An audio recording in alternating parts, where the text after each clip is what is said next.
Buenas tardes a todos. Mi nombre es Julen Garmendia, soy periodista de Diario de Navarra y quiero agradecer a los organizadores de este curso el que me hayan dado la oportunidad de compartir mesa junto a las tres personas que están a mi lado y a las que ahora mismo voy a pasar a presentar. Si hablamos de la sociedad ante ETA y de las miradas y de las actitudes, creo que nadie mejor que las víctimas del terrorismo para reflejar lo que ha supuesto la lacra del terrorismo en nuestra sociedad. Y como decía antes, se han dicho en las ponencias anteriores, se han hecho referencias, decía antes Joseba, la importancia de bajar a la letra pequeña de la violencia, y creo que no hay nada mejor que escuchar los testimonios de las personas que tengo aquí a mi lado y a las que voy a ceder inmediatamente la palabra. Tengo a mi derecha a María Sanz Biurrun. Su hermano Carlos Sanz Biurrun, inspector de policía, fue asesinado por ETA el 8 de octubre de 1979. Tenía 39 años. Está a la derecha de María, está Cristina Cuesta. El 26 de marzo de 1982, ETA, los Comandos Autónomos Anticapitalistas, que es una rama de ETA, asesinaba a tiros en San Sebastián a su padre Enrique Cuesta Jiménez. Tenía 54 años. Y por último, en la esquina de la mesa tenemos a Julio Vidaurre, cuyo padre, Jesús Vidaurre Olleta, fue asesinado en un atentado doble el 1 de mayo de 1980 aquí en Pamplona. Les he pedido a los tres que, a modo de, creo que de recuerdo y homenaje también de sus seres fallecidos, y en esa idea que antes mantenía también Joseba de bajar al detalle, a la letra pequeña de la violencia, enmarquen un poco la vida o el suceso que les llevó a ser víctima del terrorismo. Y sin más, les cedo la palabra a María. Bueno, yo sí, buenas tardes. Quería dar unas pinceladas sobre la vida y luego la muerte, por desgracia, de mi hermano Carlos. Y quería empezar por los recuerdos infantiles, que había mucha diferencia de edad entre él y mi hermana y yo. Él tenía 12 años más que mi hermana, 10 años más y 12 años más que yo. Entonces, mis primeros recuerdos familiares con la presencia de mi hermano se remontan a un pueblecito pequeño a 6 kilómetros de Pamplona que se llama Gendulain. Allí pues vivíamos los tres, era un pueblo pequeñito, ya os digo, vivíamos 7 familias en el lugar. El pueblo pertenecía a la Cendea de Cizur y mis primeros recuerdos están en la década de los años 50. Carlos era el hermano mayor y para mi hermana y para mí era nuestro mayor tesoro. Junto con mis padres y mi abuelita componíamos una de las 7 familias que vivíamos en el pueblo. El pueblo Gendulain era propiedad del conde de Gendulain. Seguramente que hemos pasado todo el mundo por aquí, por la calle Zapatería, hemos visto una carroza impresionante, era propiedad del conde. Y todo el pueblo era su propiedad, era propiedad suya. Sin embargo, en mi pueblo no había calles asfaltadas, ni aceras, solo caminos anchos para los tractores y el ganado y senderos estrechos entre la hierba para las personas. En primavera, las eras se llenaban de margaritas y cuando llegaba el mes de mayo, rosas y azucenas perfumaban todos los rincones. Esos eran los recuerdos más infantiles. Carlos estudió durante 7 años en el seminario de Pamplona y solo volvía a casa durante las vacaciones de verano. A su llegada solo teníamos tiempo para él, para besarle y abrazarle y contarle cosas y pedirle otras, porque mi hermano, a pesar de la diferencia de edad, era muy cercano. Así fue mientras vivió y aun siendo mayores siempre acudíamos en él en busca de consejo y ayuda. Pasados los años, él estuvo 7 años en el seminario. Allí adquirió una formación humanística pero parece ser que después no tenía clara su vocación al sacerdocio y trató de encontrar una profesión que colmara sus ilusiones. Por eso se preparó para ser policía. Carlos era un hombre bueno, cuyos valores fueron aprendidos en el seno de una familia navarra donde el esfuerzo en el trabajo, el sacrificio y el cariño mutuo eran las normas de vida. Y valores típicos de esta tierra nuestra que mi hermano continuó desarrollando durante su formación en el seminario, después en magisterio y después una constante preparación para hacerse policía. Después de aprobar las oposiciones en Madrid, fue destinado a Bilbao, donde trabajó como subinspector. Al poco tiempo vino a Pamplona y ya vino pues, con el título de inspector. Y en la familia estábamos felices. Carlos ya venía a casa. Ya teníamos cerca al hermano que nos orientara en los estudios y en todo lo que nos hiciera falta, que nos llevara de la mano para saber escoger el mejor camino en la vida y que siempre estuviera atento a lo que necesitáramos para correr en nuestra ayuda. Mi hermano se casó con 30 años y vivió en la calle Tejería, cerca de la Cuesta de la Brit. Por desgracia, ese sería el lugar del atentado. Nosotros, ya según iban pasando los años, ya las visitas a casa eran cada vez menos frecuentes, porque el trabajo le absorbía. Teníamos que ir al gobierno civil, con la excusa de, para verlo teníamos que ir al gobierno civil. Él siempre nos atendía con cariño, sin prisas. Aquel despacho de suelo de madera que crujía bajo nuestros pies era ya como nuestra segunda casa, y casi iba a decir que para él era la primera. Por aquel tiempo ya empezamos a ser conscientes de la existencia de ETA. Una tarde, al ir en autobús al Berre San Juan en compañía de unos amigos, no sé, yo tendría unos 18 años o así, él sumando 12, pues 30 y algo. Bien, pues vi en un asiento que habían hecho con una navaja o con cualquier cosa, las siglas ETA. Yo no era consciente, es que vivíamos en aquel tiempo pues muy felices, es que no nos planteábamos más cosas. Y los amigos franceses siguen conscientes de lo que pasaba. Y leían la prensa francesa y me dicen, además yo puse una cara extrañada y dice, ¿por qué te extrañas? ¿No sabes lo que es ETA? Y digo, pues no, la verdad no. Y dice, pues ETA es, lo voy a leer porque eso era textual. Me explicó que era un grupo separatista vasco que luchaba por la libertad. Luchan, según la prensa francesa, contra el régimen de Franco y también por la independencia de las 3 provincias vascas, junto con Navarra y 3 provincias del País Vasco francés. Yo pensé que le preguntaría a mi hermano, no me quedaba nada claro, porque Franco estaba muy mayor ya, el régimen franquista estaba en declive y se iba a cambiar la forma de gobierno. Bueno, a mi hermano ya en aquel tiempo estaba muy ocupado, casi no lo podíamos encontrar. Lo único que venía a casa nos tranquilizaba porque él era muy positivo y no le daba tanta importancia a las cosas, pero nosotros ya empezábamos a tener mucho miedo. Los periódicos informaban de tiroteos y muertos a diario. Era tal el miedo que teníamos que al oír las noticias de por la radio pensábamos que no digan Carlos, que no digan Carlos. O sea, era así. A mí me decía, ten cuidado cuando vayas a magisterio, ten cuidado por esas calles. Y es que es verdad, de día no había peligro, pero de noche daba mucho miedo, porque los comerciantes incluso cerraban los comercios por miedo a la rotura de escaparates o la quema de contenedores. Los recuerdos, pues, se agolpan en mi memoria, me voy a saltar porque si no me voy a alargar. Voy a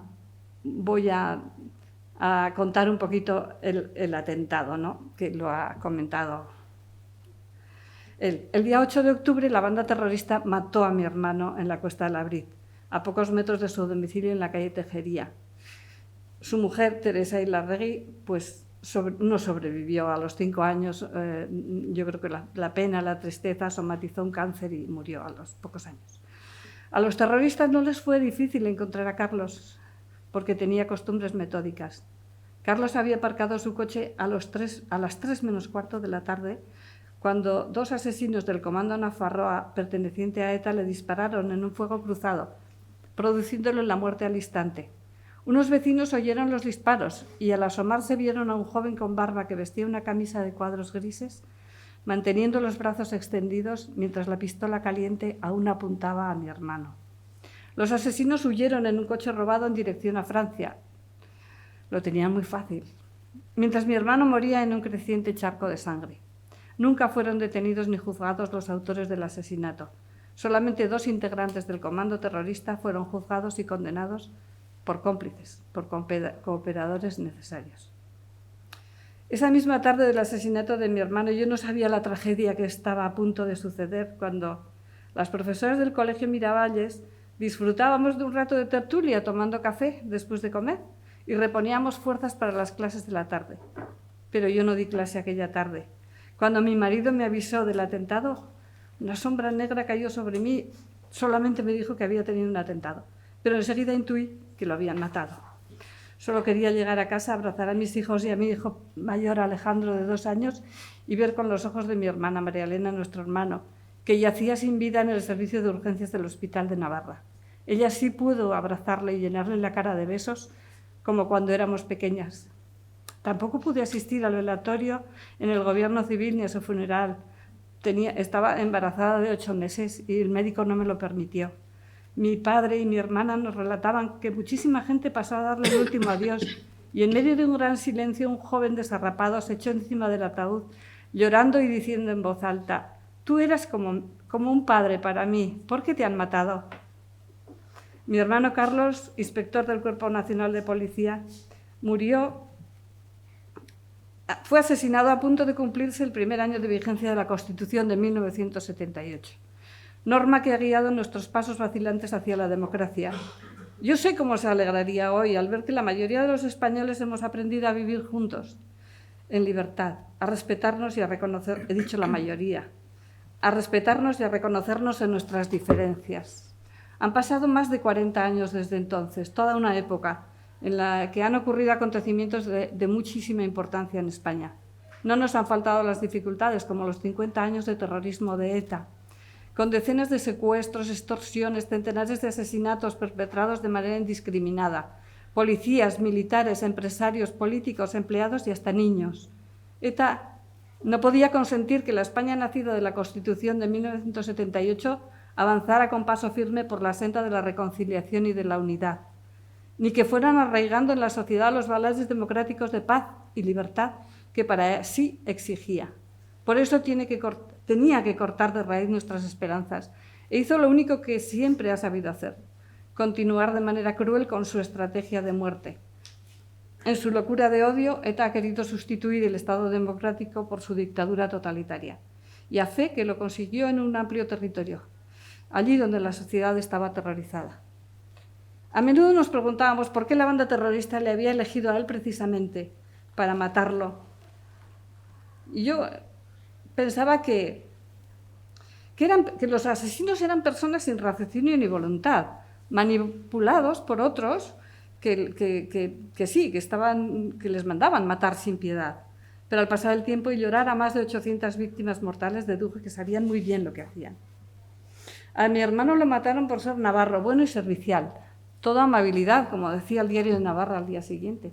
Toda amabilidad y simpatía, que creía en la reinserción de los delincuentes, porque creía sobre todo en la dignidad de las personas. Con su asesinato intentaron borrar sus cualidades humanas y las de todos los servidores de la ley y el orden. Y aquí sí que se puede generalizar. Aquel año del 79, ETA asesinó a 84 personas en España, 4 de ellas en Navarra. Del total, 57 pertenecían a los cuerpos y fuerzas de seguridad del Estado, y el resto eran civiles, empresarios, empleados y algunos políticos. Carlos percibía esta realidad y conocía como pocos el contexto político de aquellos años. Por eso los atentados con víctimas mortales los consideraba viles y le afectaban como si de un fracaso propio se tratara. A él y a sus compañeros les correspondió ser garantes de la seguridad y la libertad de las personas en plena transición del régimen franquista al Estado democrático. Aquellos no fueron nada fáciles tiempos para nadie, y tampoco lo fueron para un hombre honesto, sensible y responsable como él. Por eso, él y sus compañeros aceptaron sin reparos el máximo riesgo personal por defender a los ciudadanos de ETA y de su entorno, y esto duró más de medio siglo. Ni la incomprensión de unos ni el recelo que mostraban hacia ellos algunos sectores consiguieron hacerles abjurar de sus responsabilidades. Soportaron con estoicismo todos los ataques y superaron el miedo, porque conocían las perniciosas consecuencias que hubieran podido derivarse de un vacío de poder. La muerte de mi hermano, y ahora me parece que podemos ir hilando con el siguiente, dejó a la familia en un vacío que jamás se ha podido llenar. Nunca olvidaré cómo vivimos los días que sucedieron a la muerte de Carlos. Fueron días en los que solo amanecía la noche, días en los que el pesado silencio de las palabras me helaba el alma. Y en los silencios se podía oír la palabra miedo, miedo a ver la realidad y a expresar una clara condena de los hechos, porque nadie sabía quién podía escuchar y cómo se podían tomar represalias. Y no puedo olvidar el sufrimiento añadido que durante tantos años tuvimos que soportar los familiares de las víctimas. Sufrimiento que hizo que muchos de los familiares no pudieran soportar y murieran también de forma prematura. Es curioso porque observando todas las víctimas de ETA, sus maridos o sus mujeres o sus padres o sus hijos, muchos han muerto de forma prematura. Siempre con la misma enfermedad, esa enfermedad maldita que se somatiza por el sufrimiento. Quizás es la razón por la cual perdimos a mi cuñada Teresa, a mi hermana María Elena y a tantos padres, esposas e hijos que enfermaron gravemente por la misma causa. Nadie me puede exigir que olvide el sufrimiento añadido que durante tantos años tuvimos que soportar las víctimas de ETA. Tuvimos que convivir con la palpable indiferencia de amplios sectores, el recelo de otros que afirmaban algo habrá hecho o por algo será, y con el odio sin reparos de algunos que nos obligó a sobrellevar el sufrimiento en silencio. Sin embargo, lejos quedan ya los años en los que las familias de las víctimas nos sentíamos arrinconadas socialmente, aunque tuviéramos cierto reconocimiento por parte de las instituciones. Muchos han sido los factores que han propiciado este cambio de actitud, como organizaciones y estamentos nacidos dentro de la propia sociedad, que condenaron cada uno de los atentados de ETA, que hacen suyas a las víctimas y daban a los familiares el calor y la cercanía y la solidaridad. Nos han enseñado a expresar los sentimientos con libertad, a vivir sin complejos. Hoy podemos decir que una gran mayoría de las personas identifica a las víctimas del terrorismo como lo que son, víctimas inocentes del odio de ETA declarado a España y a los españoles, y por tanto mártires de nuestra democracia. Sus vidas se vieron truncadas para siempre y sus familias nos vimos abocadas a vivir en soledad durante muchos años, sintiendo que nuestra herida volvía a abrirse con cada nuevo atentado, hasta que la sociedad empezó a despertar de su letargo y pensó en reconocer el mérito de los que dieron su vida para que viviéramos en paz y en libertad. Muchas gracias por escuchar.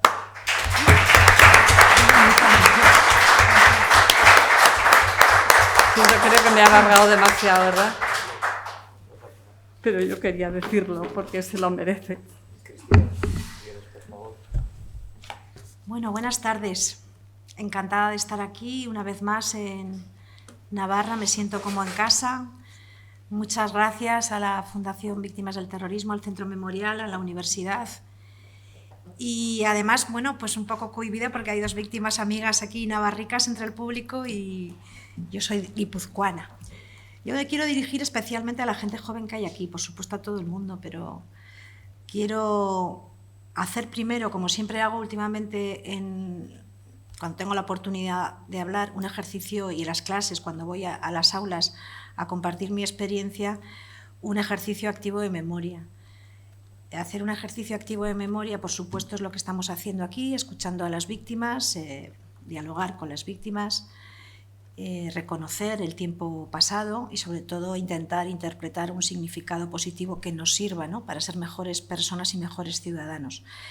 Y tengo la gran suerte de ser amiga y compañera de Consuelo Ordóñez, que infatigablemente todos los días en su Twitter recuerda a las víctimas que tal día como el que corresponda fueron asesinadas en España. No son todos los días del año, pero son muchísimos días en el año. Y hoy, pues como siempre hago, a primera hora de la mañana, me he encontrado con el dato, pero es mucho más que dato, que un dato, es una historia olvidada, como tantas, de Antonio Echeverría Albizu, que fue asesinado el 24 del 11 de 1975, era alcalde de Oyarzun y agente inmobiliario. y además fue la primera víctima tras la muerte de Franco. También me he encontrado en el Twitter de Covite que hoy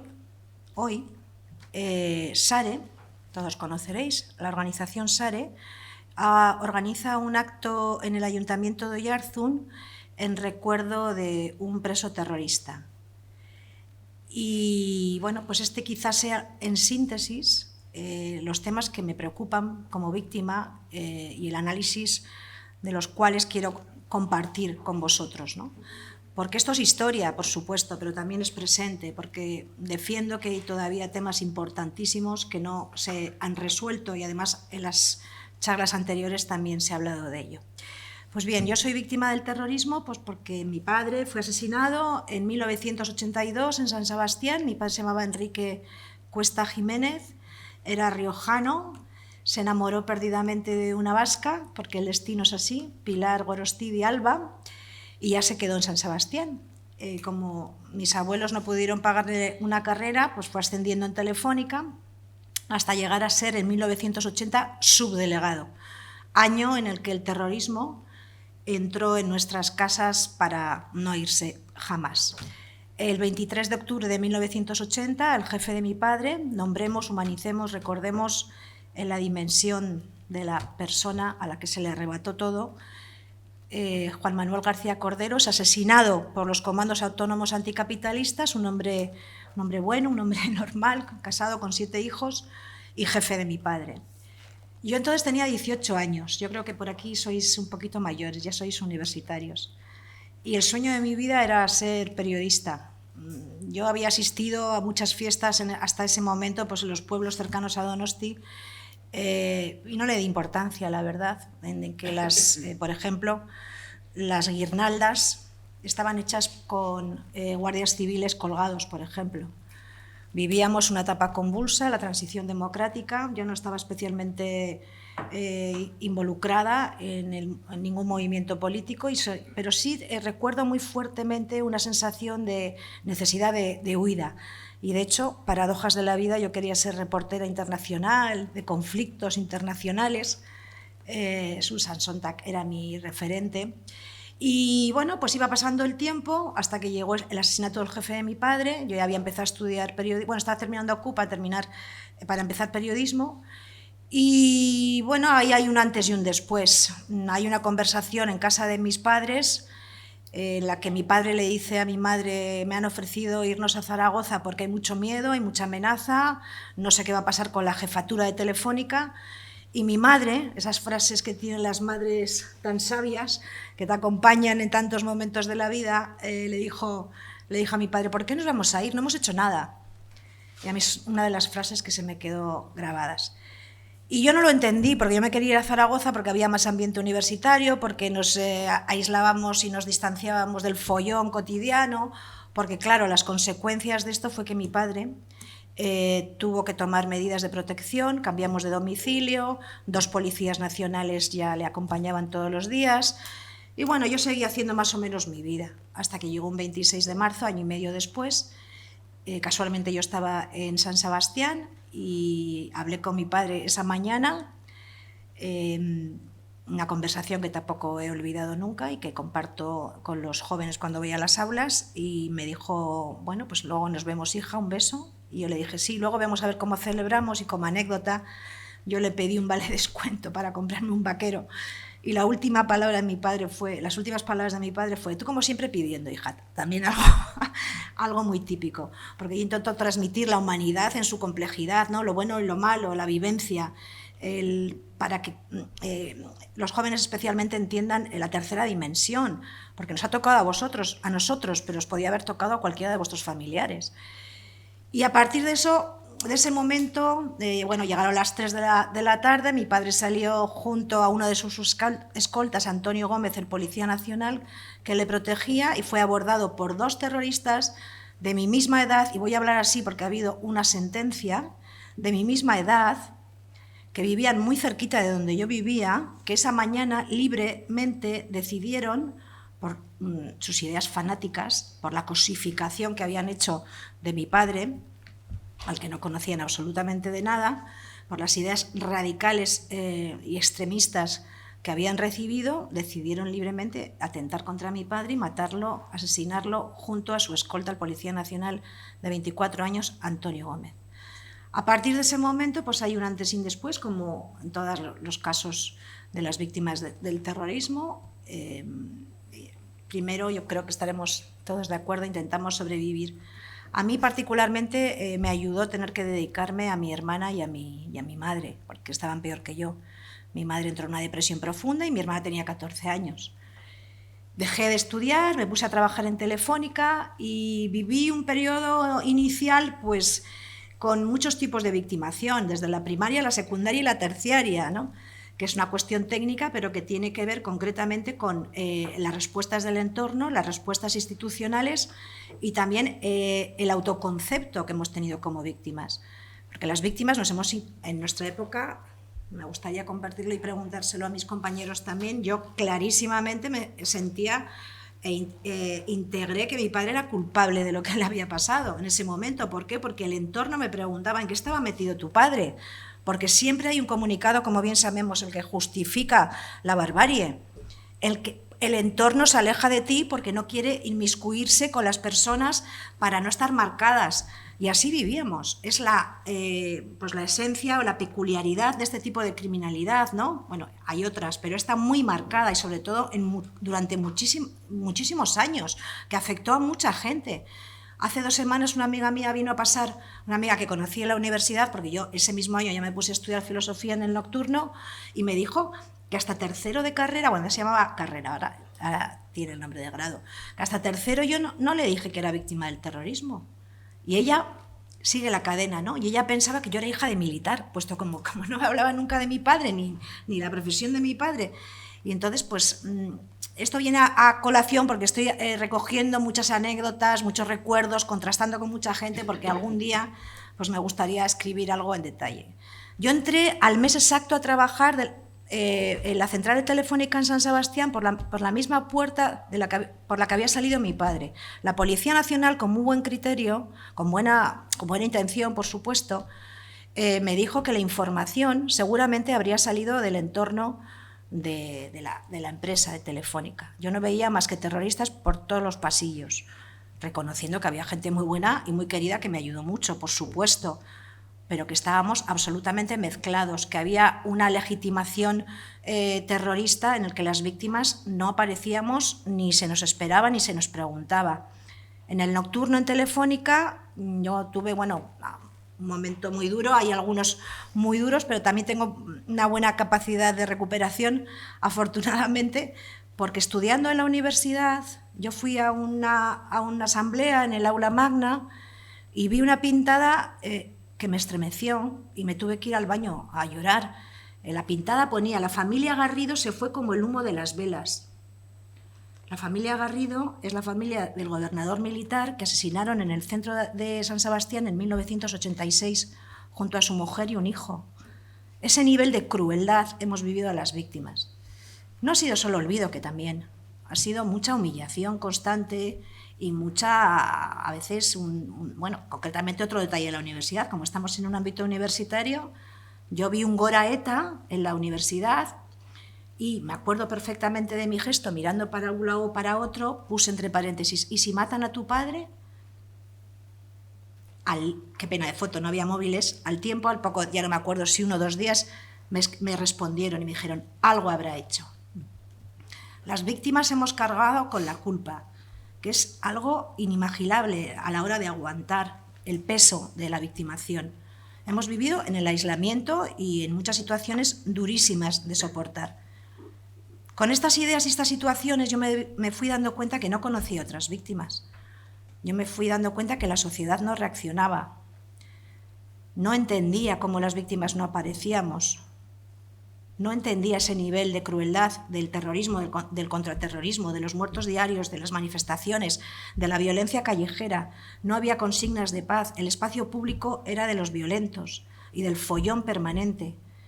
Y entonces tuve la necesidad de levantar la voz, decir que yo era víctima, tenía 24 años en 1986, y mandar un mensaje pues muy naif, si queréis, en ese momento, que yo necesitaba la paz y que hacía un llamamiento a todas las víctimas del terrorismo, fueran de donde fueran. Y lo que es verdaderamente importante es que esto ha sido una consigna de las víctimas, un comportamiento ejemplar, porque no solo hemos defendido nuestros derechos, sino que hemos defendido los derechos de todos los ciudadanos, incluso los derechos de nuestros asesinos. Hemos intentado cambiar las leyes respetando la ley y siempre desde la tolerancia. Y hemos dado un mensaje a la sociedad clarísimo de no a la violencia y de defensa de la libertad y la democracia. Porque hay muchos expertos que incluso dicen que si no hubiera sido así, si nos hubiéramos vengado, si hubiéramos tomado la justicia por nuestra cuenta, pues a lo mejor el contexto hubiera sido absolutamente otro, ¿no? Y por eso estamos aquí relacionados con la universidad y por eso vamos a las aulas. A partir de ese momento, pues es verdad que pude generar un inicio de algo que luego cuajó en la coordinadora, como ha explicado mi compañero antes, la coordinadora Gesto por la Paz, con un planteamiento ético y muy meritorio durante mucho tiempo, sobre todo defendiendo valores que, dichos desde hoy, pues yo tengo un hijo de 19 años, pues se lo tengo que explicar muchas veces, ¿no? De coraje, de resistencia, de permanencia, que bueno, yo creo que han sido muy, muy, muy importantes y en muchísimos momentos liderados por las víctimas. Las víctimas hemos tomado parte activa, nos hemos convertido en agentes sociales, ¿no? Ya nada se entiende respecto a estos temas sin preguntar a las víctimas qué opinan, pero eso nos lo hemos currado nosotros mismos durante mucho tiempo. Voy a ir acabando porque lo que interesante son vuestras preguntas. Yo necesité pasar de la ética a la política. He tenido buenos maestros, muy buenos maestros. Fue mi querido amigo y mentor Antonio Beristain el que me dijo: estás realizando victimología práctica y no lo sabes, o sea que ponte a estudiar, y por él estudié el máster de criminología. Y me encontré después de los movimientos en los que estaba entonces, ¿no? Siempre he participado en más de uno, porque yo no creo que los movimientos sociales ni incluso los partidos políticos deben ser un fin en sí mismos, sino que yo he estado donde he creído defender las ideas en las que creo de verdad. Y fui evolucionando y necesité, junto a mis compañeros, después de Miguel Ángel Blanco y muchas cosas que pasaron, defender el Estatuto de Autonomía y la Constitución española. Yo me considero una militante constitucionalista. Sin Constitución no hay ley ni hay libertad. Y al final mataron a mi padre porque la empresa para la que trabajaba se llamaba España. Y bueno, podremos tener nuestra libertad de conciencia y cada uno nuestra marca política de preferencia, por supuestísimo. Estamos en un Estado plural, pero los que hemos puesto muchas víctimas han sido las personas que han defendido la Constitución española y el sistema democrático, como un guardia civil, un juez, un empresario por defender determinados intereses estatales, etc. Y entonces necesité, junto a otros compañeros, por supuesto, salir a las calles a defender el Estado de Derecho. Y esas manifestaciones, y además mañana tengo muchas ganas de oírle a Maite Pagaza, porque ella lideró, junto a Fernando Sabater y otros compañeros, esa dinámica final de las grandes manifestaciones, final quiero decir en los años 2000-2001, aunque luego hubo una continuidad, pero es verdad que se cortó por distintas razones que no vienen a cuento. Y ese momento fue muy importante porque nos rebelamos ante un nacionalismo que ha vivido y vive muy tranquilo sin todavía haber rendido las suficientes cuentas, desde mi punto de vista. Ante un mantenimiento del status quo en que las víctimas, que tenemos una conciencia política, yo no he militado jamás en ningún partido político ni he tenido ningún cargo público, pero lo que sí puedo decir es que me creo una defensora de la Constitución, porque creo que es lo que nos hace ciudadanos libres. Y a partir de ahí, bueno, me amenazan, me ponen escolta, he vivido 10 años con escolta, me tengo que ir del País Vasco porque mi madre no podía soportar, lógicamente, ver a su hija escoltada, puesto que mi padre había sido asesinado junto a su escolta. Y bueno, y siempre les digo también a los chicos en las aulas que se cierra una puerta y se abre una ventana. Y la ventana que a mí se me abrió en Madrid fue que me ofrecieran trabajar en la Fundación Miguel Ángel Blanco. Estoy dedicada, para mí es una prioridad compartir, transmitir, hacer que entiendan lo que puede sentir una víctima en un momento que los jóvenes no habéis vivido, por supuesto. Y suelo terminar con una frase de una víctima del Holocausto, ¿no? Que ya falleció desgraciadamente, dice, vosotros no sois responsables de lo que pasó, por supuesto, pero sí tenéis una mínima responsabilidad en que no vuelva a pasar. Muchas gracias.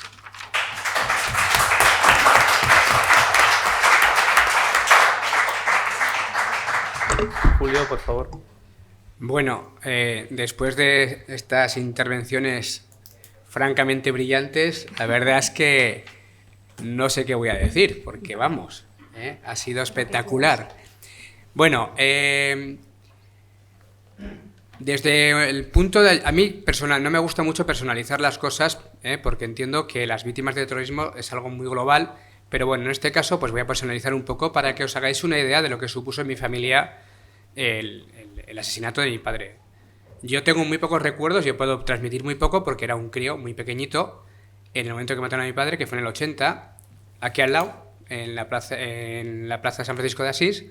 Y bueno, yo era huérfano de madre en ese momento. Mi madre murió en un accidente de tráfico en 1975. Imaginaros la situación familiar que teníamos en ese momento. Y en el 80, pues de repente, pues pasa algo. Pasa algo porque no entendemos muy bien qué está pasando. Y bueno, es el momento del asesinato de mi padre. Entonces la familia, os podéis imaginar, saltó por los aires. Fue terrible. Nosotros no entendíamos nada. Y bueno, pues al final, pues vas viendo lo que pasó, vas entendiendo y vas asimilando las cosas. Pero en ese momento, pues os imagináis, huérfano de padre y madre, 4 hermanos que éramos y la situación pues horrible.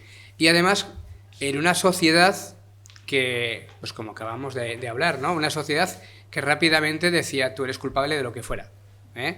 ETA no tenía ningún reparo en culpabilizar de lo que fuera a cualquiera, y ya está. Esa es la situación. Es triste ver que estamos hablando del 80 y fijaros en qué época estamos. 40 y tantos años después todavía vas por zonas de Pamplona y da pena entrar. O sea, con glorificación a etarras, hay bares aquí al lado, que no hay que ir muy lejos para ver una situación que es penosa, es dolorosa para las víctimas, dolorosa no solamente para las víctimas, sino para todos, porque en general entiendo que víctimas del terrorismo, de una manera u otra, somos toda la sociedad, porque hemos vivido en una sociedad cautiva, no hemos podido hablar, no hemos podido decir nada, y bueno, la situación es esa, ¿no? Hemos tenido una gente que ha tenido libertad para decir todo lo que ha querido, y una serie de personas que hemos tenido que estar callados porque, bueno, por las situaciones que teníamos en ese momento.